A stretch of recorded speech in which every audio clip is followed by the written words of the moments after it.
দাঁড়া। কি হলো রাস্তার মাঝে হঠাৎ এরকম ভাবে পথ আটকালেন কেন? আগে যাওয়ার হুকুম নেই। রাজজ্যোতিষী স্ত্রী এখন চান করতে যাবেন, তাই সাধারণ প্রজাদের প্রবেশ নিষেধ। বললেই হলো গায়ের জন্য নাকি? এই সরুন সরুন, যেতে দিন। এই ভালো মুখে বলছি, কথা কানে যাচ্ছে না। দেখবি জেলে ভরে দেবো, দেখবি। যা পালা পালা এখান থেকে, যা।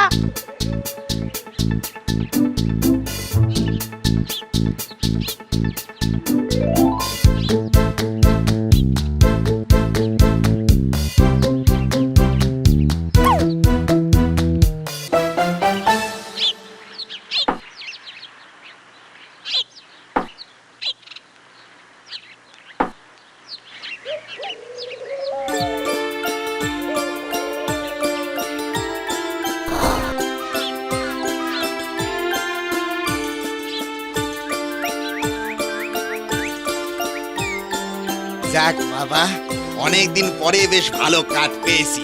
আজ দুটো পয়সার মুখ দেখবো, তাই তাড়াতাড়ি পা চালিয়ে বাড়ি যাই। এই গিন্নি দেখলে খুব খুশি হবে।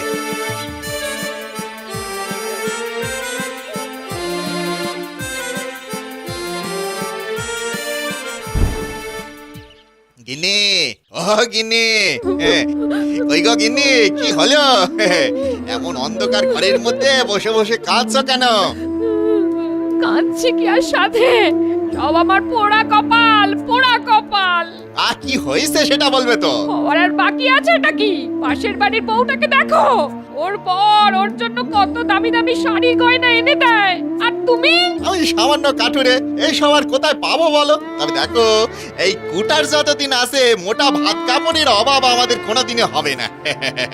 লোভ করে না গো গিন্নি, লোভ মানুষকে অন্ধকারের দিকে নিয়ে যায়। পুরো নেই এক কড়া, বাকি আছে ঘড়া ঘড়া। আজ কি হয়েছে জানো? হ্যাঁ,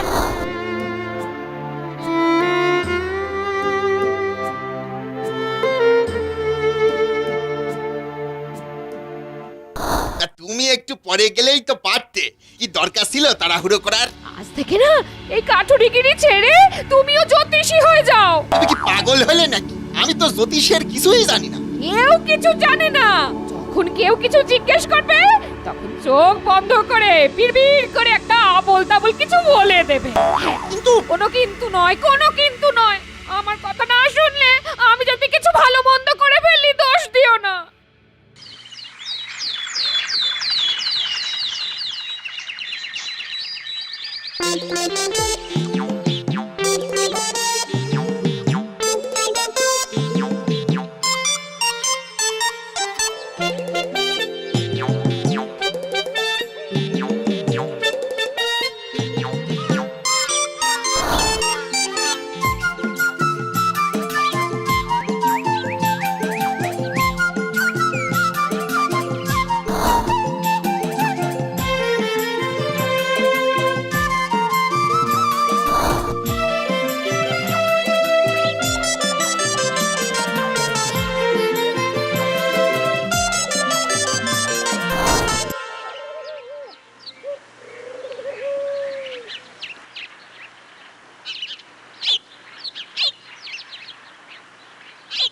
জ্যোতিষী, শিগগির বলো তো আমার আংটি কোথায়? আমার হীরের আংটি। আজ সকালে চান করার পর থেকেই তো আর খুঁজে পাচ্ছি না।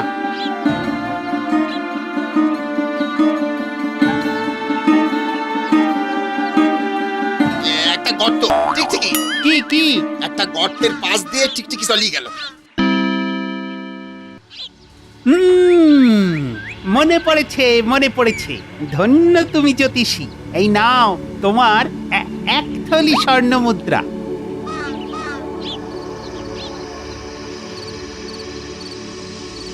মাগো, এই কত সোনার টাকা গো! একদিনে এত রোজগার! তাহলে আর কয়েকদিন এরকম চললে তো আমরা বড় লোক হয়ে যাবো গো। বুঝলে কিনি, আর এসব না করাই ভালো। একবার বরাত জোরে উতরেছি, তবে যে কোনো দিন বিপদে পড়বো। এই না না না, এই সব কিছু শুনতে চাই না। তুমি রোজ ওখানে বসবে, নয়তো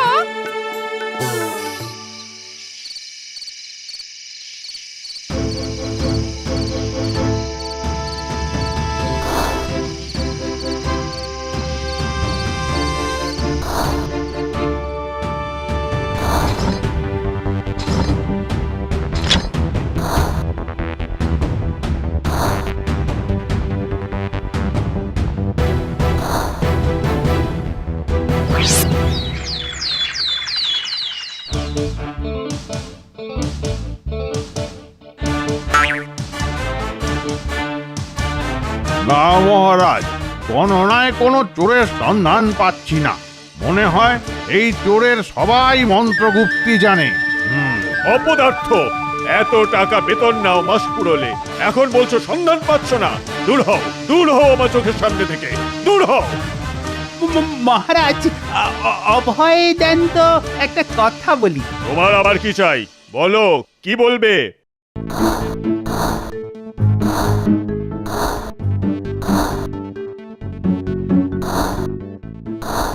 তাহলে এক্ষুনি যাও, সেই জ্যোতিষীকে যেভাবে হোক ধরে আনো, যাও।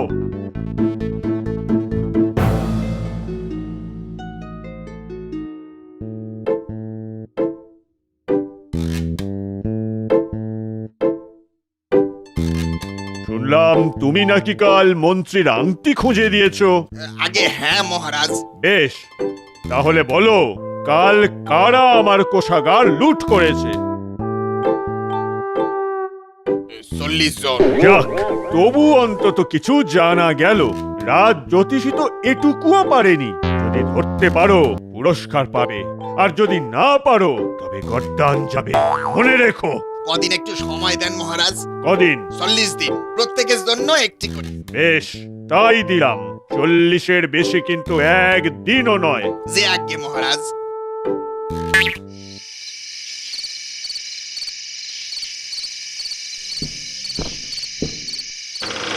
কি গো, এই আজ এত তাড়াতাড়ি ফিরে এলে যে? ফিরে এলাম কি সাথে? সবই তোমার জন্য। তখন পই পই করে বারণ করলাম, লোভ করো না, তা শুনলে না তো আমার কথা। রাজার কোষাগার লুট হয়েছে, চোর ধরতে না পারলে গদ্দান যাবে না। ভালোই হয়েছে, তুমি তো অন্যরকম জীবন চাইছিলে, এবার পাবে। সে কি, তুমি আংটির মতন খুঁজে পেলে না কেন?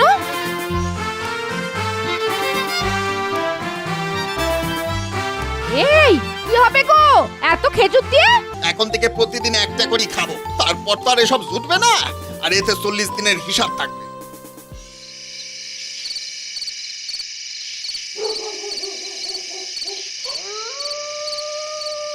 এরে, তুই এখানে কি ব্যাপার? খবর আছে সর্দার। কি খবর? আজ দরবারে আমাদের মহারাজ এক জ্যোতিষীকে এনেছিলেন। সে বেটা এসেই বুঝতে পেরে গেছে আমরা কতজন ছিলাম। আমার তো ভীষণ ভয় ভয় করছে সর্দার। তাহলে তুই এক কাজ কর, আজ ওই জ্যোতিষীর ওপর নজর রাখ, কাল এসে আবার আমায় খবর দিবি।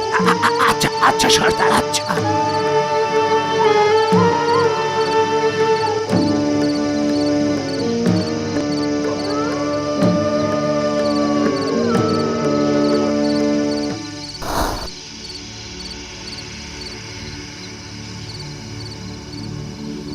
এই 1 নম্বর।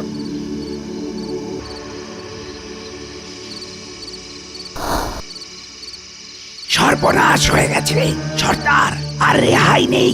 বেটা জ্যোতিষী আমাকে দেখতে পাইনি, তাও বাড়ির কাছে যেতেই বুঝতে পেরে গেল। বলে কিনা 1 নম্বর। ওই তো চিন্তার কথা। তুই কাল ওই পটলাকে নিয়ে একবার যা, এবার কি হয়।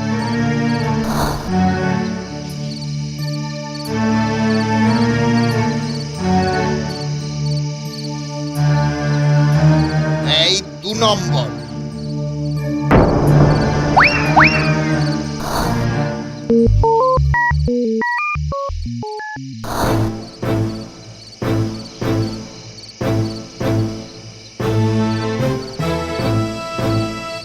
এই 40 নম্বর। হায় গো, আমাদের কি সর্বনাশ হলো গো! হায় হায় হায়, ক্ষমা করো আমায়, আমার লোভের জন্যই এসব হলো গো। হায় হায় হায়। ক্ষমা করো, আমাদের ভুল হয়ে গেছে। ক্ষমা করো। ঠিক আছে, তবে একটা শর্তে, 40টা সিন্ধুক কালকের মধ্যে ঠিক জায়গায় ফিরিয়ে দাও। আচ্ছা তাই হবে।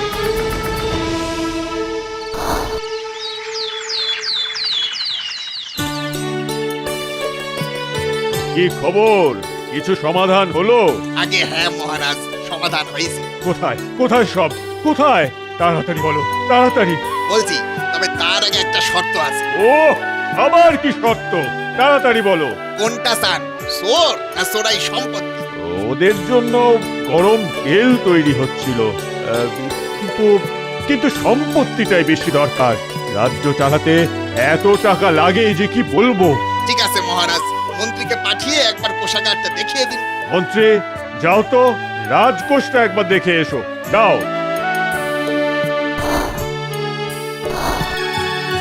মহারাজ, সব সিন্ধুক ফেরত এসেছে। ধন্য ধন্য তুমি জ্যোতিষী, ধন্য। আমার রাজ জ্যোতিষীটা একেবারে অপদার্থ। আজ থেকে তুমি আমার রাজ জ্যোতিষী হবে। না মহারাজ, আপনি আমায় যে সম্মান দিয়েছেন তাতেই আমি ধন্য, এর চেয়ে বেশি আর কিছু চাই না। আচ্ছা আচ্ছা, বেশ, তোমায় আমি এক ঘড়া স্বর্ণ মুদ্রা দিলাম।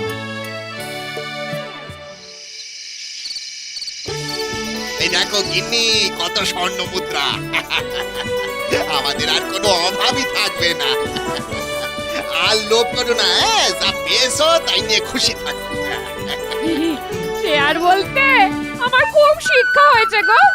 আর কোনোদিন লোভ করবো না, কোনোদিন না।